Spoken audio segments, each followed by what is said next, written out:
I am here with Melissa. How do you say your last name?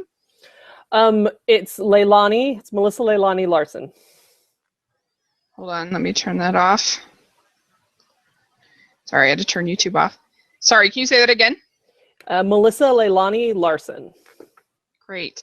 And she is here because I love movies, of course, and I love to write. I particularly blogging, and also I do some fictional writing in my spare time. And I just really loved this movie called Freetown last year. It's kind of my hidden gem of the year, I guess, that maybe a lot of you might not be as familiar with, but I did have it in my top 10 of 2015, and I saw 84 movies last year. Woo! So I was saying something. And so she is the writer, co-writer or writer of the film. And so I thought it would be a really cool opportunity to talk to her and get some insight into what it's like to write a screenplay and to have that experience. And so do you want to introduce yourself a little bit? Oh, sure. Hello. It's my name is Mel. I'm a writer. I actually started out writing fiction in undergrad. I was majored in English and was planning to write books. And I took a playwriting class for fun because I always loved going to the theater and I love going to movies. And it was actually the hardest writing class I ever took. And I couldn't. It took me a long time to click into it. And the teacher was she was very hard on me. She said, you can do better than this. Go and do it again, which I wasn't used to at all. I had kind of cruised through school, especially with anything related to English or writing. And so it was kind of like a huge shift in my brain to write for the stage as opposed to writing books. And I still love fiction and I would love to go back to that. But I've been writing plays now for, I don't know if I want to give you a number of years, but years. There have been years. And it was a natural branch off to go from writing for the stage to writing for the screen. And I've actually written a couple of films that haven't gone anywhere, which is just kind of the sad part about the way that film works. And with Freetown, what was awesome is that I went to school. I was at BYU about the same time that Garrett, the director, was, and he and I were friends in school. And so he had some really great success with his film, The Saratov Approach.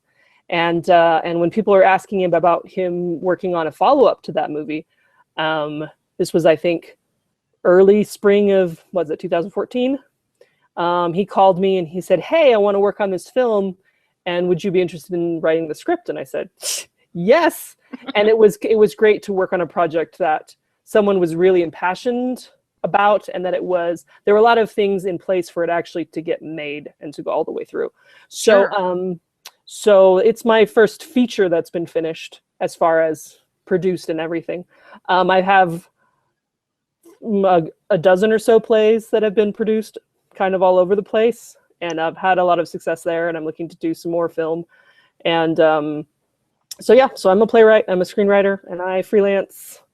I do marketing, and sometimes I do marketing, copywriting, and that's just kind of my day job. So that's awesome. Well, I'm going to ask you about a lot of what you said there. Okay, great. So did he remember you from school? Is that how he got in contact with you, or? Okay. Yeah. Well, we were, and this is one of those times when we can be thankful for the glory that is Facebook. Yeah, we had classes together, production classes, and I remember really enjoying his stuff, and he enjoyed my stuff. And so, and we've been friends on Facebook for a few years, and he got in touch with me that way and said, I'm working on this project. Would you be interested in it? Okay. So yeah, so that's how we got the ball rolling. Okay.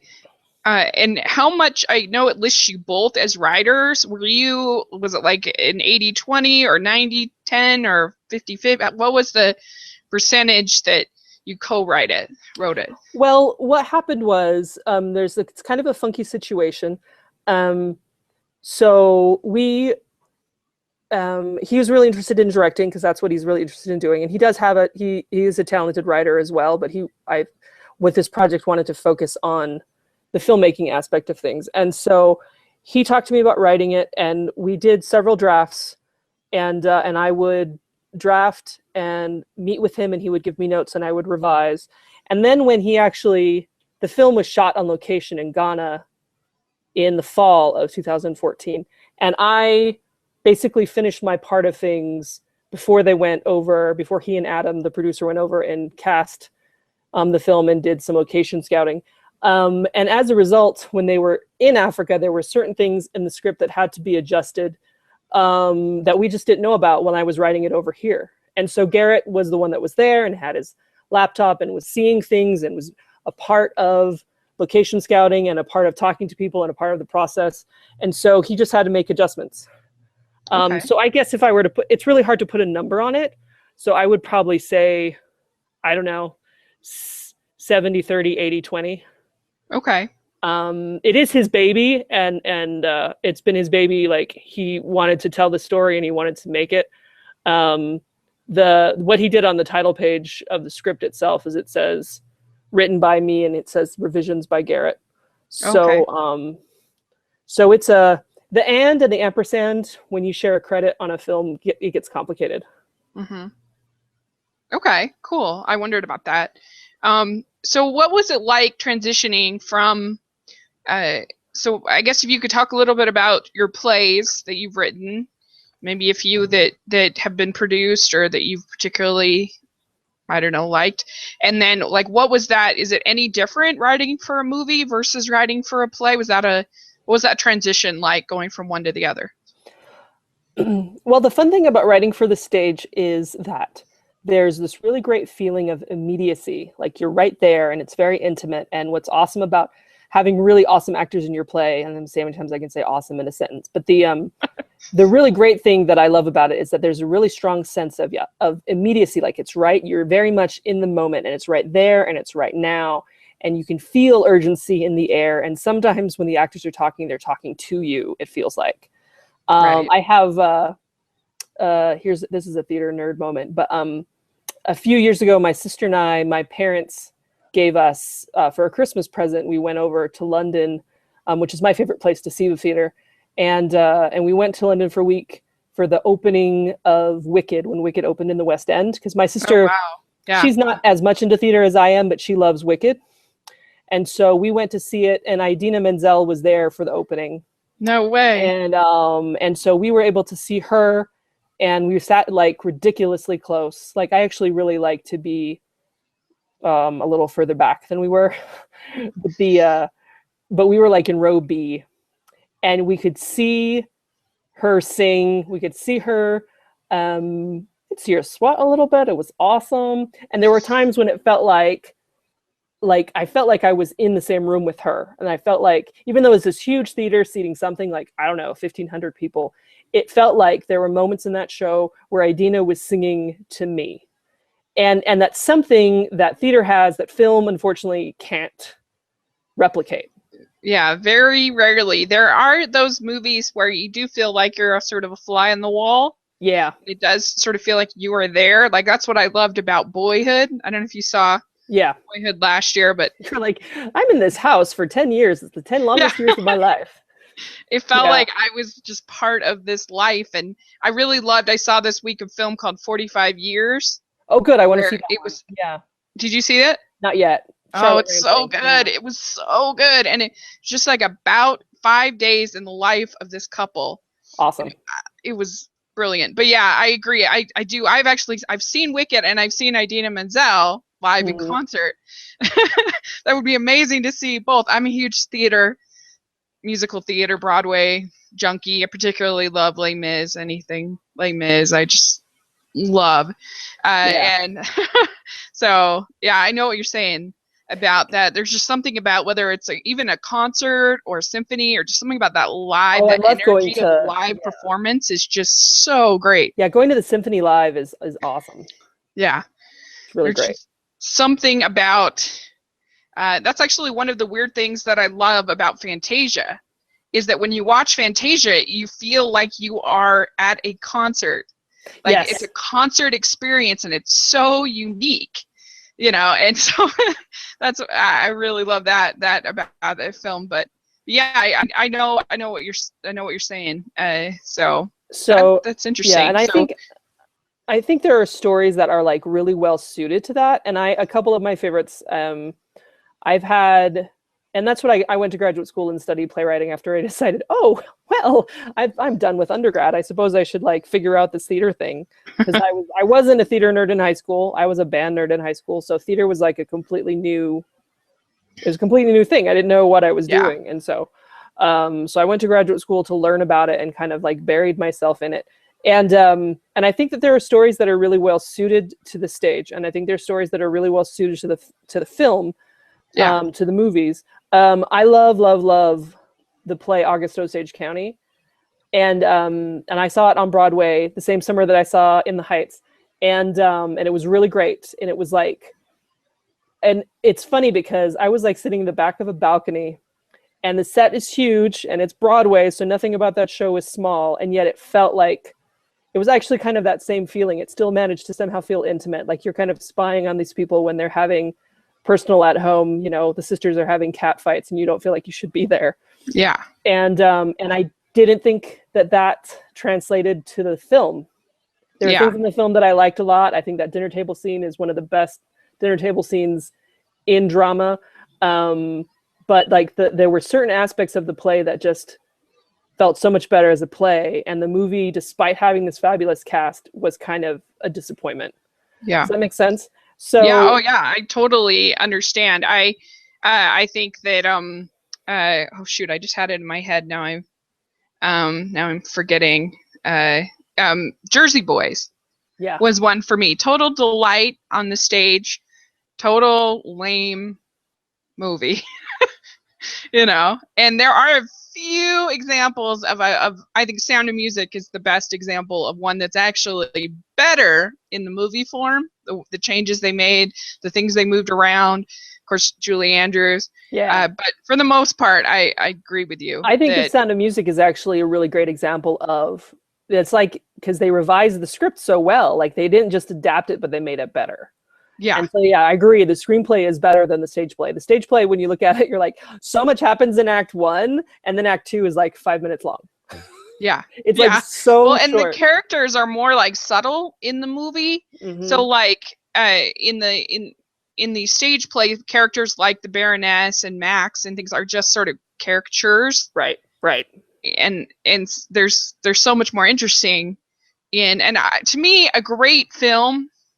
The great films, like I love good films, but to me a great movie is a movie where the like ninth character is still a developed character. Like that to me separates something from being a good movie from being a great movie. And I would say the theater is like that too, because like everybody, what I tell my writing classes is like everybody on that stage thinks that they're the protagonist. Like the waiter bringing you your burger, as far as he knows in his story, he is the star. Yeah. And so even if he just has 2 lines, those lines had better be important. They have to mean something. It all has to. And that's something that I think applies to both film and theater. But yeah, when you're talking about the transition from the one to the other, that's something to think about. Is like, does this story work? Does it need to be a movie? And what's really great about film, and something that I think about a lot when I'm writing for film is that there are certain things that you have a little bit more freedom to try. You have a little more freedom to go places, and you can have those waiters. You can have those extra well-developed but small characters, while in a theater production, it might be really impractical to have a waiter come across just for 2 lines, because you are thinking things about like really, really practical, logistical things. Like, well, he has to get paid. And he has to get a costume, and you have to think about, all of those things. Like, does all of this justify this line? And the really great writers are able to justify that line and make it worthwhile to have that role there. But in a movie, it's not such a big deal. It's like, oh yeah, we have this scene that's full of extras, and you can have the sense of, a large crowd. While that's something that you ask an audience in a theater to imagine. And so that's something to think about. It's like, how can you use when you transition from one to the other, I try to think about how I can use the medium to tell the story, and why I'm doing it this way as opposed to in a play. And because that challenge when you're writing a play it's really great, because they say that necessity is the mother of invention, right? So you have to be creative, and you have to think of cool ways to tell the story when you don't have crowds of hundreds and thousands. And some of the awesome things that we're able to achieve, for example, with Freetown, is like this really strong sense of place, and this really strong sense of an otherwhere, an unfamiliar place to at least to a regular American audience. It's like, we're not trying to shoot it like in the desert in California and say, oh, hey, by the way, this is Africa. Right. Yeah. And so you have that really strong sense of place. In the theater, you ask people to imagine that. And in a film, you can ask people to just kind of like, hey, look at this. And it's real and it's legit. Right. That was a really long answer. Yeah, no, that's true. No, that's really good, because I think you're right about, like, every once in a while there'll be a movie like a Gravity or a Martian or something like that, where it is just kind of a one-man show. Yeah. And it does sort of feel like a play. Yep. But in that sense of the dialogue, it's just sort of one person monologuing, and you're in an enclosed space, just like really small, it's Sandra Bullock in a bubble. Yeah, but for the most part, it's just like and it can be that way with one person, but if it feels rich, you know what I mean? Like, oh yeah, that's just something that film can really give you. I think that I think maybe is a little bit harder in the theater because of that immediacy, like you're saying, and you have to absorb. Like you have to absorb things when you're watching live theater right away. Right. As opposed to like really, I mean, you can have callbacks like in, say, like an Our Town or something like that, but it's just not the same as I feel like in a movie. Right. Yeah. That's really interesting. Okay. Well, so I had a couple questions about just the research that you did to write the movie. Like, did you have like a book, or do you have, because it was about real life events, did you have interviews with the people? Like, how did you, was that kind of scary for you, like writing somebody's story like that, or what was that process? It's funny because I've actually done a couple of plays. I have a play about Joan of Arc, and I have a play about Anne Boleyn and Henry VIII, and I have a play about filmmakers, women making films at the early onset of a film. And so I have a lot of historical pieces that tell the story of real people, but there's always space and time between us and them, and so this was the first time that I wrote a story about someone who's several someones who are still alive and in the world, and that was intimidating. And I actually met one of the missionaries whose story is told in the movie. At the first screening that I saw of it last March, or was it February? It might have actually been, we're close to a year ago. It was like late February, early March last year that I saw the cut for the first time. And I met Marcus Menti, who's one of the elders. In the film, he's the really tall elder with glasses. Right. He lives in West Valley City, so he doesn't live very far from here. And I met him for the first time after that first screening, and it was one of the most intimidating moments of my career, because it's like, I don't know what would happen if I met Joan of Arc. Oh my goodness, I couldn't tell you, because it was so crazy. Because you hope that what you've done, the work that you've done, and the work that your colleagues have put together is at a level that he can understand and appreciate, and that it's not, I don't want to insult what he survived and, the memories that he has. Because of course I couldn't get inside his head, and none of us, he would have been so great to talk to before we did all of this, So to talk with him afterward and to have a sense that he felt that the film was true to what they went through was really, really gratifying. But yeah, it's crazy intimidating to to realize that you're writing not just real characters, but real people. That whole moniker, the based on a true story, is, for me anyway, I can't speak for other writers, but it's a little humbling to be like, oh, this is a real person that I'm trying to embody. And I'm not just trying to make them real for the sake of the audience. I'm trying to make them real because they are. Right. And usually, there's a lot of freedom to make stuff up. It's like, oh, Henry VIII, he lived a long time ago. He was kind of a jerk. I can just, I can make him say stuff that's not nice. It's different when you are characterizing a real person. Yeah. So you didn't have any like firsthand accounts that you were going off of, or any we did, but they were just a little out of date. So what happened was that Garrett found an article. I want to say it was on the churches, on the LDS Church's history website. I think and he found this article about the missionaries, basically telling the story of the film. And he was just amazed that this was a real thing that happened. These missionaries surviving the Liberian Civil War, and so he did some more research at the Church History Library, and there were letters that these missionaries wrote to their mission president, and they talked about their experiences. So there were records, and I did a lot of research into the Civil War itself and the politics of what was going on.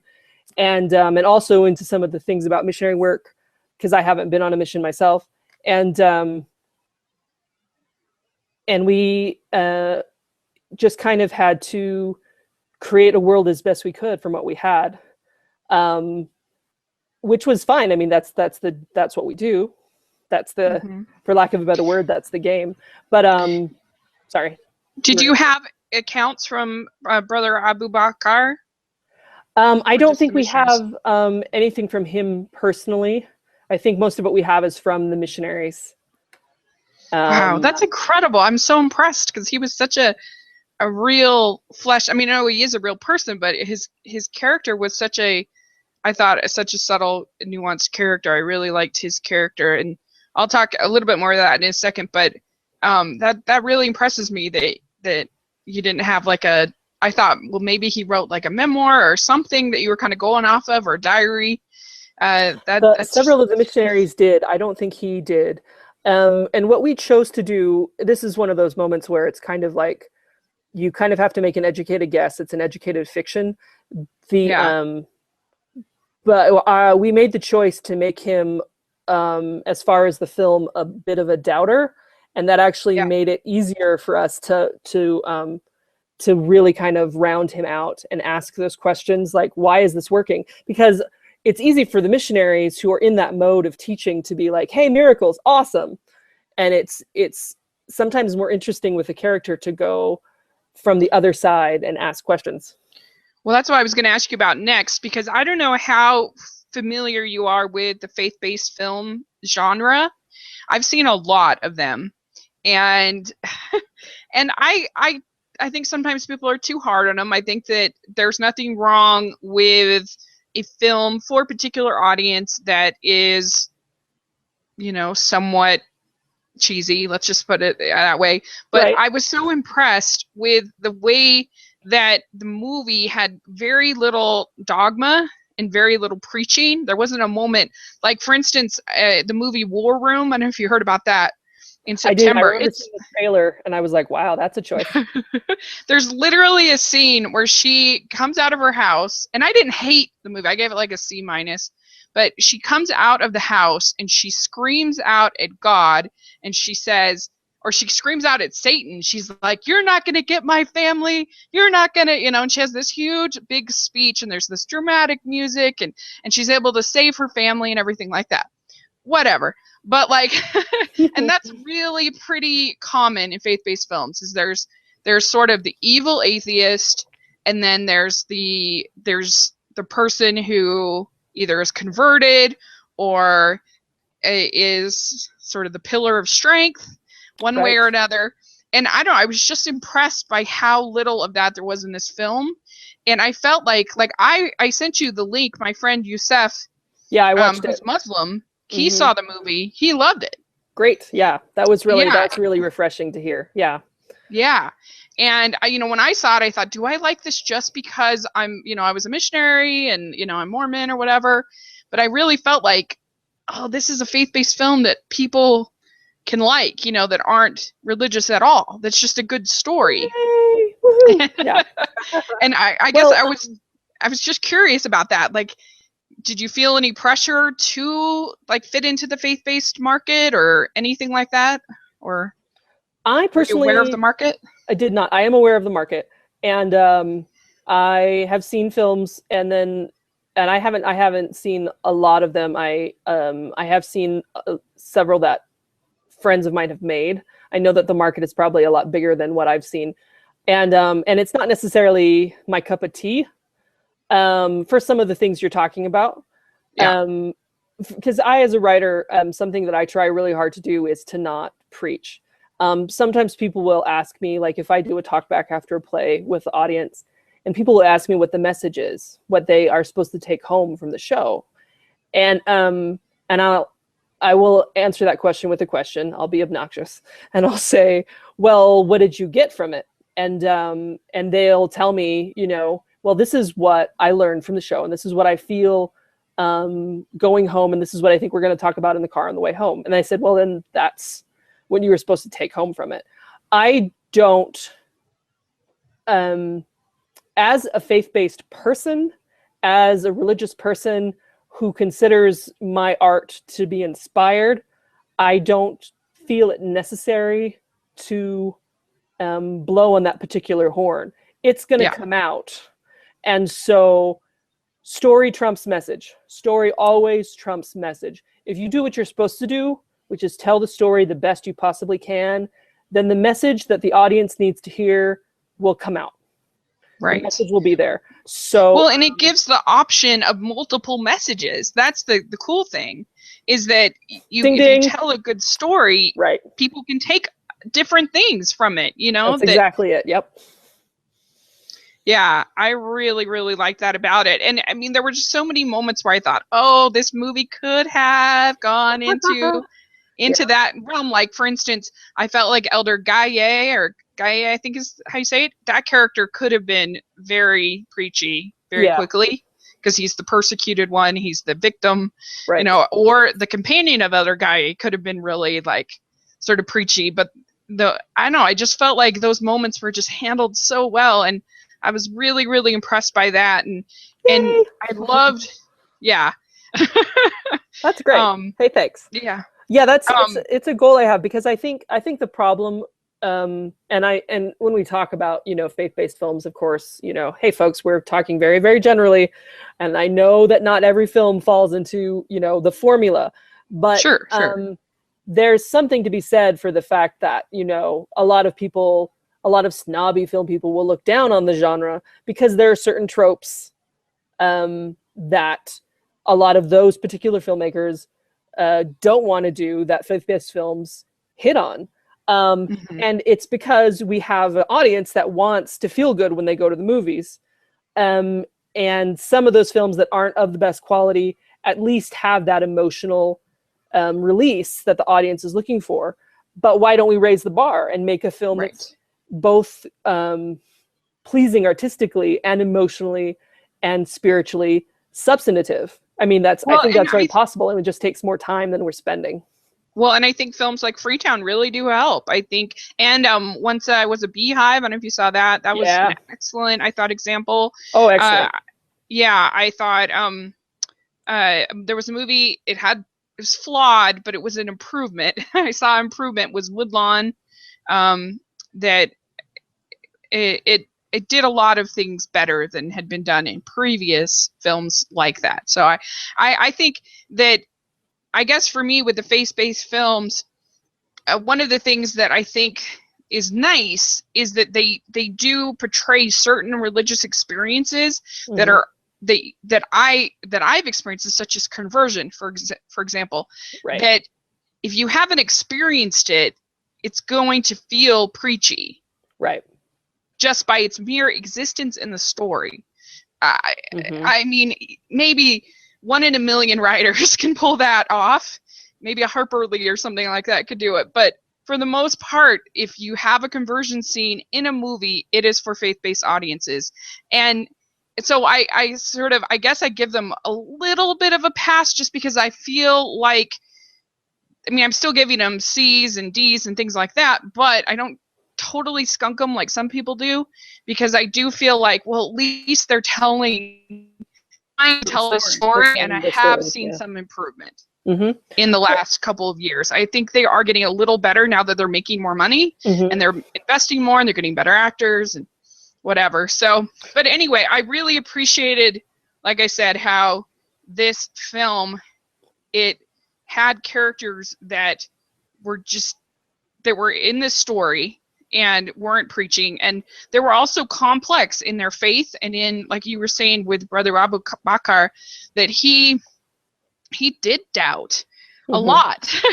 But it was very understandable. Like, who wouldn't, in those situations? But I also really related to the missionaries, because I was a missionary, and like, there's scenes, this is sort of like with the conversion, that would be hard for somebody to understand, I think, if you aren't one of those people. Like, they think that's way over the top. And like the scene where they're passing out the pamphlets in the village, right? And you think, like, yeah, right, they wouldn't really do that in the middle of all this chaos, and absolutely they would. I can tell you as a missionary, they would. Yeah, they would. Yeah. And well, see, I think that the trick is that it's not so much about making a faith-based film as like telling a story, telling it well, and it just happens to have faith as a major component. I think it's very, very possible to just have a good drama that's about a missionary, and that it's not preachy, but it's got to be about, the thing is, that's got to be about that missionary as a person and not about what they're teaching. That's the difficulty. Because I think some people think that you have to, for it to be a true experience, for you to like help the audience understand what's happening, you have to have these big, long lessons. You have to have missionaries teaching discussions. And the thing is that most of your audience is not interested in that necessarily. And it's not supposed to be about that lesson. It's supposed to be about how that lesson is affecting either the person that's teaching it or the person that's being taught. And so you have to strike a balance between what is being said and what is being felt. And the emphasis has to be on what's being felt. And I think that that's the key to making a good movie that just makes people feel good, is like, it's just got to be about what is emotionally good. And I think that that's my experience with like good art in general, of any medium. It's like, God is in good art, and whether or not you believe in him, he's there. And that's how I know that he's there, is that he's in good art. And I think about Terrence Malick's Tree of Life, which is a hard movie to watch, but it's also got some really beautiful things in it. Is deeply spiritual for me as a spiritual person. That was there for me to grab onto. And I thought that was, I said, God is in parts of this movie. And that's just, for me. Well, it's like not to get too into it, but like, it's like the scripture, where he says that all light and truth come from God. And so, I mean, I literally, it sounds silly, but I watched Little Mermaid and I feel inspired, like, because I do, because I love it so much, and I loved it when I was little, or when I watch Up, it makes me think of my grandpa, and just, it makes me think about my life, and so I think that those can be oddly spiritual experiences. Right. I really do. I think that's what art is. I think that's like what all of these, there are all of these great poets and playwrights of the 19th century who were trying to connect. They didn't declare that they were spiritual, but they were trying to connect with God. They called him the supersensuous, and he's like on this level where they communed with nature to feel things, to feel like they wanted to feel things more deeply. And I think that they were looking for spirituality, and they were it doesn't have to be something, finding it in nature. Yeah. And it doesn't have to be something like a Terrence Malick. It can be Star Wars, for goodness sakes. I mean, that's about the battle of good versus evil. Totally. It's about a spiritual force. So yeah, that's really, we could talk about this for a long time. But I just loved Brother Abu Bakr, and how he really admits to the fact that the missionaries are a burden. Right. And that he's like, why are they even here? Like, he asked that question that probably everybody in the audience is saying, why the heck are they there? Right. Right. Exactly. And I thought that was great. And let's see what else. It was my next question. In the special features, I noticed you had said that you usually write for women. Yep. Not for men. And so what was that kind of like? So writing for male versus writing for women? Sorry, I lost a little bit of that. Could you repeat the question? I was just saying, what was that like writing for men versus writing for women? How did that, was there any difference? I think, there's a little bit of a difference, and there's a little bit of I guess, there's an adage, and some men will complain about writing women, that they're too hard to write, and women can't write men. And that's not true. I mean, we're all people, and we write characters. That's what we do. And the challenge is that you have to think about things a little differently. I'm a woman, and I had to think about things the way that, these men would consider what was happening. They're going to think about things a little differently than I am, because their experience is different. But their experience is different than mine in a lot of ways. I mean, sure. They are Liberians, they're missionaries, they're new to this church that I was raised in. There are a lot of things there that are different, and you kind of have to, get in your character's shoes and walk around. One thing I wondered about is that it is pretty violent for a faith-based film. Were you nervous about that at all? Like, I mean, people are shot. I was surprised the first time I saw it. Yeah, it's a pretty intense story, and one of the cool things about meeting Marcus, and actually was one of the intimidating things about meeting Marcus, was that he experienced all of this, and everything, I'm sure, was ratcheted up so much higher when he actually had this experience. Like, they went through something like 30 or 40 checkpoints, and in the movie we show 3, where they had to like interact with the rebels and the soldiers and find a way through places where there were dozens of men with guns, and here are these missionaries that just kind of have to hope that they get through alive. And everybody had a gun, and all of these sides. It was very, very complicated. The war was very polarizing, and you kind of have to, though, I think, show that for people to understand what they went through. And there's something scriptural in it too, like if we think about, I think that we get desensitized a little bit sometimes to the violence that's in the scriptures, but it's always been a thing. People have been terrible to each other for as long as there have been people. And it's not that we want to glory in that and enjoy that, but we kind of have to treat it as the way that things are. And there are a lot of things that ripple out of that violence in the film. It's just kind of important to the story. And one of my favorite scenes, it is one of the true scenes that we know that this happened, was the scene where the 2 missionaries, where Elder Gay and Elder Forkpaw, are trying to get out of the city, and they run into rebels, and they're kind of put up against a wall, and they're basically, they come down the line, the rebels come down the line and ask everybody, are you Kron, which is this tribe that was being persecuted, and Elder Gay is part of this tribe, and we're going down the line, and people were either shot or pushed away, depending on if they simply said yes or no. This is so true, and this really happened, and that scene is just like one of those things. When I first wrote it, I looked at it, and it was like impossible. Like, it's one of those things where if you wrote it and it's fiction, people are like, this isn't true. People aren't this terrible. But the fact that it's true is it's gratifying as a writer, but it's also so disturbing, because this is what people do to each other all the time.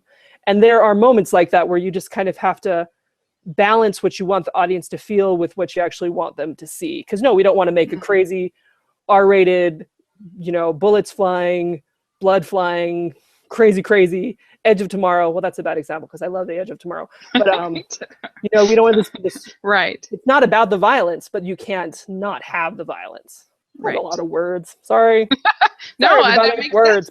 I hadn't thought about it, but you're absolutely right. I mean, you think even the Christ story at its core is incredibly violent. Oh yeah, and I remember watching The Passion of the Christ, going, because we don't in the LDS faith, we don't necessarily focus on the horror of the crucifixion, but it's a horrible thing. The Romans were not nice people. They did terrible things. And if I think about some of the things that some of the atrocities have happened in Africa and Liberia during this war, what people are capable of doing to each other is just awful.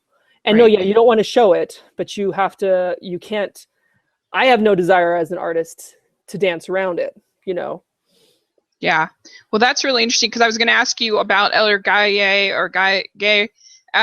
So he really struggles with his identity, and I felt like there was definitely, his companion was like, come on, wouldn't you rather live than tell a lie, basically?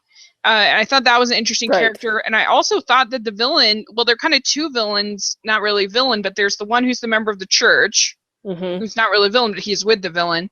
And then who's an interesting character, and then also the main villain himself. But like, you could see why he was so bitter because of what had happened to his family and his parents and stuff. I think it said the Quran had killed his parents. So I guess, what is your insight sort of into those characters? Well, it's always interesting to have, if you have a conflict, to show the flip side. And because you don't want, what makes conflict interesting to us in any kind of drama is that the possibility of us as an audience also being conflicted over what's happening. You don't want it to be an easy answer. And so Momolu, who is the member of the church, he believes in the principles of the gospel. He has a testimony, but he politically thinks that the rebels are on the right side and the government is corrupt. And, you know, there were a lot of things that I spent a lot of time studying both sides of the war. And the president at this point in time, he was Kron. And there were a lot of people who didn't like him, and he did a lot of terrible things, which is what it's unfortunate that his mistakes, his sins were like kind of the reason that a lot of Krons were murdered and persecuted. And that kind of trickles down. It's really unfortunate that, you know, people just make these blanket statements like, well, he's a Kron and he's bad, therefore all Krons are bad. And that seems really reductive, but that's kind of what was going on. And so what's really interesting to me about Momolu is he's kind of a composite character. There were a lot of these characters that the missionaries dealt with at a lot of these checkpoints who were very helpful to them, lots of little miracles, people that were conflicted by what was happening, but they did believe in the church or liked the missionaries if they weren't themselves members. And so there were people who, and we know this from the missionaries talking with them and also from their letters, that there were members who both supported the president, and there were members who supported the rebels. And that's just a really, really interesting story. Yeah, that's really interesting. This war is like so complex, and it's kind of like where you are in a moment. I mean, we can there's a word I'm looking for, and it's words. I should know them, right? It's just very layered, like, because that's what human beings are. I mean, that's the great characters of, you know, occasionally you'll have an all bad villain, but even them typically really aren't all, there's still something to them, you know. Well, and that's what makes a great villain interesting. I mean, I mean, occasionally in like fairy tales or something like that, you'll have a villain, but I think like a Wicked Witch of the West or something like that. But for the most part, I think that these great villains are the ones that have sort of this backstory, have this, or have, there's some reason that you can kind of empathize with what they're saying a little bit. And I thought sort of having just the different types of heroes, the different types of villains, the different types of people, because it is a true story, it really felt like it really kept my interest in the characters. Yeah, and it's so easy sometimes to just have a character, to just have a bad guy with a gun. Especially in a faith-based film. Especially in a faith-based film, and especially in a low-budget film, and it's like we don't have a lot of money, and you know, and we don't want to spend a lot of time developing this guy. But the thing about villains is that they don't consider themselves villains. he's not running around saying, oh, Right. I'm evil and I'm just going to shoot people because it's fun. He has a vendetta. He has a family crisis that he's trying to avenge. And he has very strong feelings based on his personal experience. That makes us all complicated. We all have grudges that we hold. We all have prejudices. And it's just it's human nature. And when you have a good villain, that's what you rely on. A good villain, the best villains believe that they're superheroes. Mm-hmm. They think they're saving the world. They think they're doing the best possible thing. Right. I tell my writing classes that, Hitler is like the ultimate self-aggrandizing superhero. He thought he was Superman. And how he went about doing it, though, is what's wrong. Right. So that's really, really interesting. I guess the last real question that I had was, and I guess I don't know how much we want to get into, but I just thought the conversation between Brother Abu Bakr and the missionary about the racist policies of the church, that was so bold, and I thought that was handled perfectly. I loved the quote. It said, being able to change and move forward is for everyone, even the church. I thought that was perfect. And I guess, how did you feel about writing that scene? And, as a member of the church yourself, as, I thought that was great. I have to give a lot of credit to Garrett, because he worked on that scene a lot, and it's something that it's very important to me personally, and it was something we both wanted to be there. But he deserves a lot of the credit for that scene. It's really important because I think it's one of those things that about the church that a lot of people don't understand. And, Sure. and the gospel is perfect, but we as people are not. And sometimes the church as an organization, because it's run by people, takes some time to catch up. And that's unfortunate, because we are people and we're flawed, and that's why we're here. And we have to figure these things out. And so it's really great to have this moment where, we're a missionary who could be really, really bothered by this policy, chooses to see the upside and chooses to embrace the good in the gospel, and to realize that, yeah, people are flawed. And because we all are. I mean, it's the hardest thing sometimes. There's the scripture about the beam in your eye. When you're judging other people, it's so easy to forget that, you as a person are not perfect.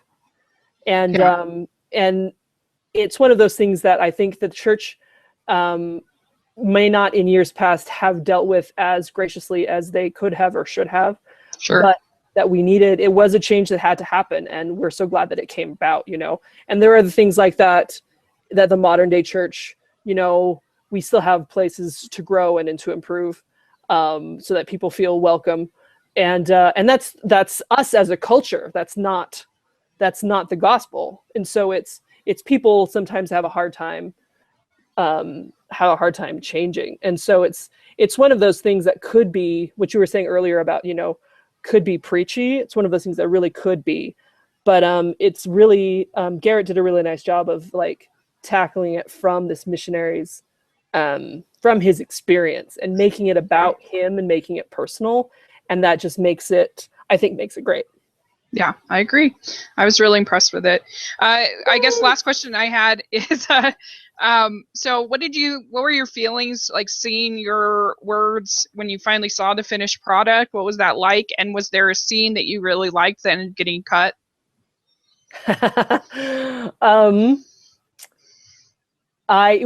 There's nothing like, I mean, that's why I think I do this crazy thing that I do, where I lock myself up in my hermit room and write things, is there's that moment when you're sitting in a theater and it's this really interesting mix of feeling crazy, crazy nervous and, oh my gosh, this is awesome.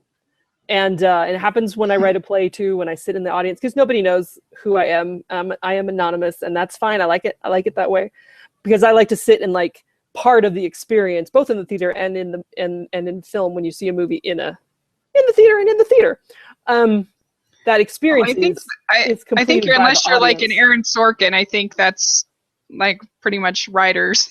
Right. So that's the story. That's the life. That's the life that I have chosen. But it's a great feeling because you get with a live audience, and yeah, this does happen both in the theater and in the movies, but you have this sense when the audience gets it and they're on board and it's going the way you need it to go. And there's just kind of this sense of connection, and it's great. And that's what we do. That's why I do what I do. And so feeling that is really great. And probably that first screening, it was always amazed. I am still amazed when I watch the movie with people and they laugh, because it was really important to me to have the humor in this story. It's Sure. almost like, and I'm not comparing myself to Shakespeare, but it's kind of Shakespearean in that it's like this big, scary, war-torn epic. All of this drama, people are getting killed, and you just have to have a little bit of a release in that. It can't just all be crazy heavy. And so it was really important to me to have that humorous element in it. Mm-hmm. Yeah, we were talking on Twitter the other day about The Revenant. Yeah. And that was an example of one that needed more. I needed some more laughs. I was like, oh my goodness. By the end, I was just like, okay, I get it. People were jerks. Let's move on. Right? I mean, sometimes it gets to a point with drama where it's so heavy that you might find yourself laughing at something you shouldn't just because you need to. Yeah, you're right. That's right. Because it's like, what? But as far as like, I have some favorite moments in the movie. I don't know though that anything got cut. I think we had things pretty tight. And what's your favorite? Like maybe that we haven't talked about. Is there a favorite moment? One of my favorite moments is it's a setup and a payoff, and I don't know. I'm going to tell it anyway. And hopefully, if you haven't seen the movie, maybe you shouldn't listen to this part of the interview, and then you can watch the movie and then come back. There's a moment, one of the checkpoints, where the missionaries come up to the soldiers' truck, and everybody's out, and everybody's plastered, and there's like beer bottles everywhere, and I think it is Elder Menti who grabs the 6-pack of beer from the soldiers and like hands it through the window to the other missionaries, and they're like, "What are you doing?" Right. And then that beer ends up helping them at another checkpoint later, where they're able to use it kind of to barter their way through, and that was something that I just had fun with, because it's like you have to. I think sometimes that we as Mormons, sometimes we can be a little persnickety, we can be a little uppity about things like drinking. And so I was like, wouldn't it be fun to have like this moment where it's like missionaries with beer, and it's not about them being tempted by it. It's not about them being, oh, hey, let's have a drink. It's about them actually using it to get something that they need from someone else. And that's actually more interesting dramatically than, the missionaries being tempted to do what they're not supposed to do. Right. So that's a moment that I was particularly pleased with, and I thought it was well executed in the film. It's a great moment of humor, because it's like, what are you doing with this beer? And it ends up being valuable to them later, because it's like most of us would like look at it and go, oh, hey, and just see it as part of the scene and not necessarily say, oh, I can make use of this. So it's like a MacGyver moment. That's one of my favorite moments. That was a really good moment. I really liked that. Another moment I really thought was moving and emotional was when the missionary comes back and that woman finds out that her husband has been shot. Like, that was really emotional, I thought, and kind of well handled, because it's sort of like you can't even absorb all of that, like you just have to keep going in a way because of what's going on. Well, and when we were talking about earlier about having smaller characters that are so well rounded, to me that was just like, that story isn't even probably big enough to be a B story. It is a complete little arc. They and that family, we follow them, and they're kind of, my first thought with them was for them to like be this visual cue, that they're part of this group that's trying to escape the city, and the elders join them, and they became their own little story and their own little tragedy, and it feels complete, which is really nice. It also feels really relatable, even though you don't know who they are. There's still something there that's very real and very poignant, and who knows how many times that this happened, you know? I mean, we just show it the one, but there could have been, you know, thousands of people in a similar situation, and you don't really need Sure. a super lot of talking to make that story effective. Yeah, I agree. It's kind of like the in Schindler's List, the scene with the I'm not saying it's the same, but just the girl with the red coat. Like, we Right. don't know, we only see her for that moment, but it's such an emotional moment. Yeah, Because of what it symbolizes. Yeah, the symbol is so powerful, and it's kind of like, well, I mean, for parents watching for that scene, the Schindler's List scene, it's like anybody with a small daughter or a small Right. sister, or, you know, anybody who knows a girl even remotely of the same size or resembling her at all is going to feel that. And so here's a Right. family that's like, do you ever wonder if, you know, your dad goes out to run an errand, if he's not going to come back? Right. And that's a powerful thing. Well, that's really, really great. I was just curious. So, what do you have kind of coming up next? What are you working on right now? I guess you said you're teaching. I'm not teaching at the moment. I have taught in the past. I'm freelancing at the moment. And if I were to get another, I've taught writing classes, playwriting and theater history and screenwriting. I usually have been teaching adjunct, and so if something full-time were to come along, that would be great. But I freelance at the moment. I have a contract right now doing some writing work for the church, which is fun. And as far as projects, I have a couple of plays that I'm working on, and I have a screenplay that's in a very, very, very early place. Hopefully, someone else will like it too at some point. Fingers crossed. Yeah. To go back to Cool. your question about like writing about men, Oh yeah. it's important to me, I think, as an artist, as a woman. I do focus a lot of my work trying to create roles that are interesting and complex for women to play. And the Right. ideal is, because I have so many fabulous friends who are actresses, and there's just sometimes, I mean, you know, I love Shakespeare. You gotta love the guy, he's a genius. But his stuff is all about guys. Like, the Scottish play is like 25 men and 3 women. And Yeah, that's true. so Just Lady hard. Macbeth.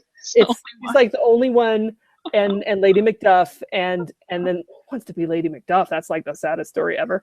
And, That's true. and so it's really important to me to write those roles. So I hope, some good roles for women to play coming up. Yeah. And the great thing to me, what was really exciting to me about Beehive, Once Upon a Beehive, was there were all of these fabulous, I'm good friends with a lot of the women that are in that movie, and there were like a dozen of them, and that was so great to see. Yeah. You know, to see Barda Heiner in a movie, doing what she does best, and it was just so great to have Lisa and Haley and Amy, even though I wish Amy Bydell could have been in that movie just a little bit more, because I could just watch her all day.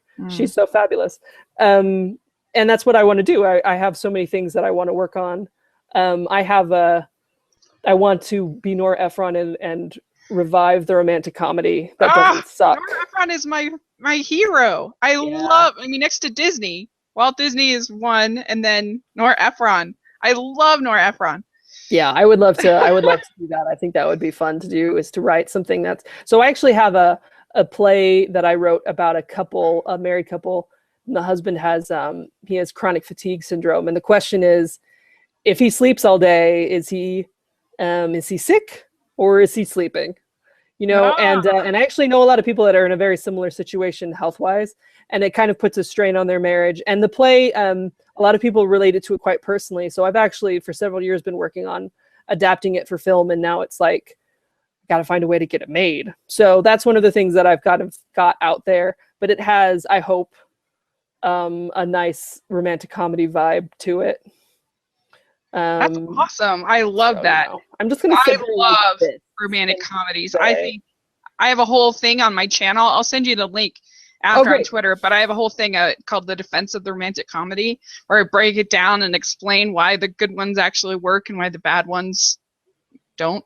But anyway, yeah, I think last year, I mean, we can be encouraged because last year was just a banner year for women in the movies. My friends and I were saying that they should have just gotten rid of the Best Actor category and had 5 more spots for the women because they need there were so many more great female Brooklyn. Oh, totally agree. Brooklyn was like, oh, I love Brooklyn so much. This is Brooklyn and it's my heart. Brooklyn is like the kind of movie I want to make. I just want to make Brooklyn's. But Brooklyn was so great. You had Mad Max with Furiosa. You had even in little movies like, I mean, not little movies, but even smaller parts like in Mission Impossible, you had the Rebecca Ferguson character who was awesome. There were just so many great, think about it, roles this year. The protagonists, there are like 3 protagonists in Inside Out, and they're all women. Yes, and that's great. And it's funny because it's like there are people that seem threatened by it, like that we're trying to change, and I'm like, no, we're just trying to keep things even. That's what we're doing. Oh, we can have a whole nother episode about this. Distributed. Yes, we could, totally. But I have so much to say about this. If you have 9 Best Actress nominees, you do have to give that one statue. I know Leo pretty much has it locked up, but I would give that Best Actor statue to Jacob Tremblay. That's who I would give it to. And then everybody else can be Best Actresses. That's fine with me. Well, Brie Larson, and that's another one. Brie Larson was great. But yeah, he was so really good. And if you think about like what a banner year Alicia Vikander had. I just totally butchered her name. I'm sorry. Alicia? I think it's is it Alicia? I don't know. It's like she. I don't know how to say her name either. Amazing. I mean, Ex Machina. Ex Machina and Danish Girl and Testament of Youth. I love Testament of Youth. I like Testament of Youth a lot. And so if you think about the fact that's a lot of work for an actor to do in a year. Well, she was in Man from U.N.C.L.E. too. Yeah. Oh, see, I didn't see that one. So she was in that one too. Wow. So she's been all over the place. And you had Carey Mulligan in Far From the Maddening Crowd, and she was good in Suffragette. I ended up actually kind of hating the movie, but I did too. I want to take everybody that's in it, and I want to make it again. There's too shaky cam. I hated the way that movie was made, but the performances were good. And the script was it was okay. Except for it focused on a fictional character when it should have focused on the actual real characters who were in the movie. Like why? I could go on forever about this. Like you have Pankhurst and you have Davison who are real people, and yet you spend the whole time focusing on this fictional character, and that really annoyed me because I just felt like it made it really predictable, whereas like real life isn't as predictable as sort of what happens to her. But Carey Mulligan was really good in it, but it just frustrated me, that movie. Well, the thing that I found out afterward was there apparently a lot of actual Britain has always been a little bit more ahead of us as far as ahead of the US in matters of civil rights, and there were women of color involved in that movement, and the movie was just very whitewashed, which was unfortunate. And so that's another thing that I think, and that's not something that I knew until after the fact. And then when I did know it, it was so disappointing. Well, I was just so frustrated because like it's one thing in the mob scenes, like it's one thing to have the the shaky cam and the moving and whatever, but like there would literally be a scene of Brendan Gleeson opening a letter and it would be like, woo! I'm just like, stop. And it made me crazy, or like it would focus on just her eye or just her, and it's just like, this isn't the Hunger Games. Stop it. Oh, goodness. I was so bummed out about that movie, but I did think that Carey Mulligan was really good in it. And she was really good in it. And Meryl Streep, I mean, the cast was it was really good. And I do think that the climax was in the wrong place, but that's kind of going along with what you said. Yeah, see, we could go about this forever. But anyway, it was a great year for female roles, and so I hope it's not just an anomaly. We just want to keep that running. Because I think it's funny because somebody said there was a blog post that talked about, I don't know, but it mentioned Freetown, and somebody, and I had commented, because somebody was complaining about it being, oh, here's another missionary movie about men. And I'm like, well, hey, I worked on it, and I'm a woman, and the story is great, and the story is important. And people are like, and I'm like, I'm a feminist. And people are like, well, it's not feminist if you're writing a movie about men. And you know what? This is what I'm going to tell you. This is my soapbox, and I'm just so frustrated. Because it's like people think it's easy to make a movie. It's like they think that, I wrote this movie and I worked with Garrett on it. We were good partners. It was a good working situation. He called me and said, hey, do you want to do this? And I saw it as an opportunity to learn from a very difficult situation, to write about, just like 8 men in a car. I mean, you have to make them they all have to have individual personalities, and everything has to be, and it's just the situation that they're in. There's a lot there to grow from as a writer for me. So there was a lot for me to get out of it. And no, it's not ideal, but I'm not going to say, oh, hey, I'm not going to take your job because there aren't enough women in this movie. Yeah, that's nonsense. I have to build up my reel so that I can make the movies that I want to make. I have to work on projects and work with people and get the experience I need. It's not just, no, I'm not going to do this.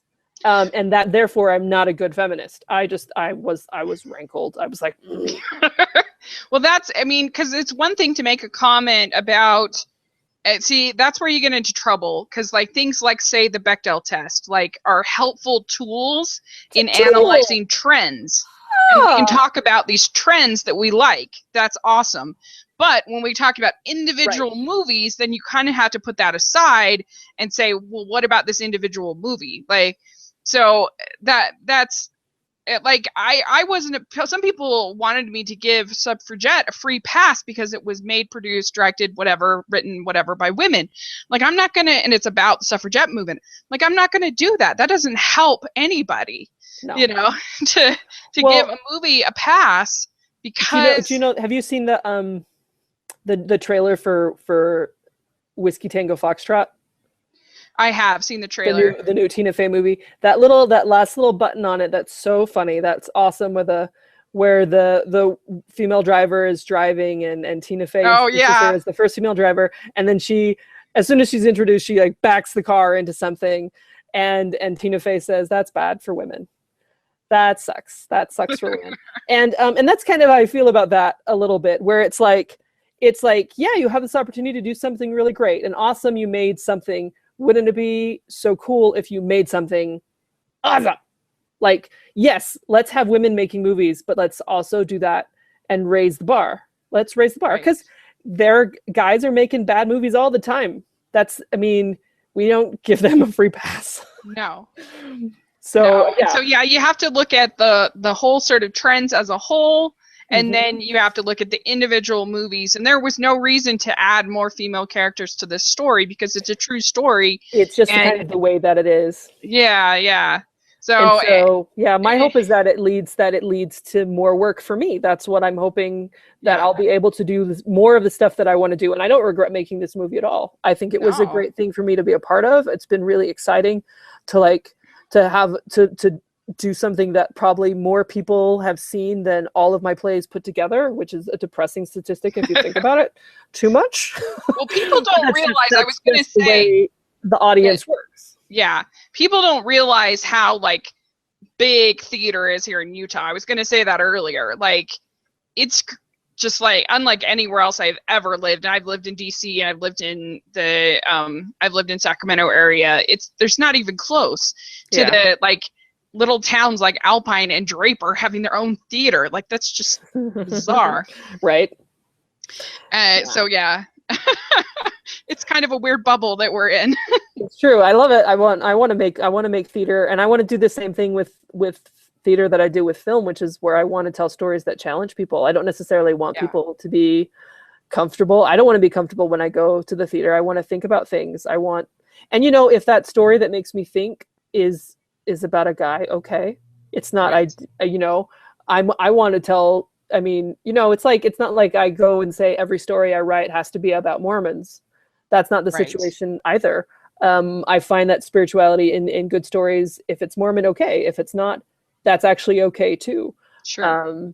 and characters are great. I mean, I think about Edge of Tomorrow, which totally took me by surprise. That here's this Tom Cruise movie that I love.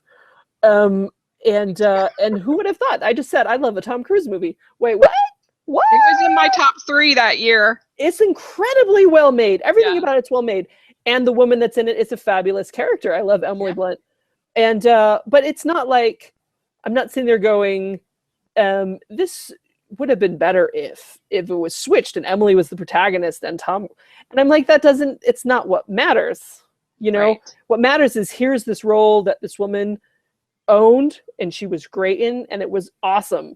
And we do need more of that. Right. But I don't think Every movie has to be that. because I just want the good ones. I just want the good ones. It's not about quantity. It's about quality. Right. Well, this is so awesome. I've learned. I hope that we can find another topic, maybe to talk about at a future date, because I really enjoyed this, and I would love to have another conversation. Maybe where we talk about women in film or feminism or whatever you think's interesting. Let's soapbox about things. Let's soapbox about. Yeah, I would love it. I would love it. So thank you very much. This has been a real treat for me, and I really did love the movie. It's not just hyperbole. I'm just so glad. thought. I'm so glad. That's really nice to hear. And so you can tell everybody behind the scenes, and if they are willing to come on, and I'd love to talk to them too. Tell them. Awesome. That would be great. That'd be great. Hey, thanks a lot. It's fun. Do you want to tell people how they can find you? I'll put it down in the description. I think if you have links, that'll be great. Yeah. So if you want to tell people your Twitter or. If you want to follow me on Twitter, I say nice things about some people and not nice things about other people. It's Mel. So it's MEL_LEILANI. That's my handle on Twitter and also on Instagram. Mel_Leilani. And come say hey. Great. That'll be awesome. Like I said, I'll have that in the description, and you can follow me at Smiling LDS Girl on all social media, and go check out Freetown. I'll put a link down to the Amazon, rental or whatever. You can watch it. Yeah, it's it's definitely released on iTunes. I think you can rent it on iTunes, and buy it at I think Walmart has it. A lot of Walmarts everywhere will have it. So it's definitely a very, very good film, and don't be scared off just because it's faith-based. Like I said, my friend who's Muslim, he really liked it. So, yay! That link made me happy. That was great. Yeah, that was great. So, all right. Well, thanks so much, and have a great rest of your evening. And we'll be in touch. Awesome. Okay. Bye, people. Bye. Bye.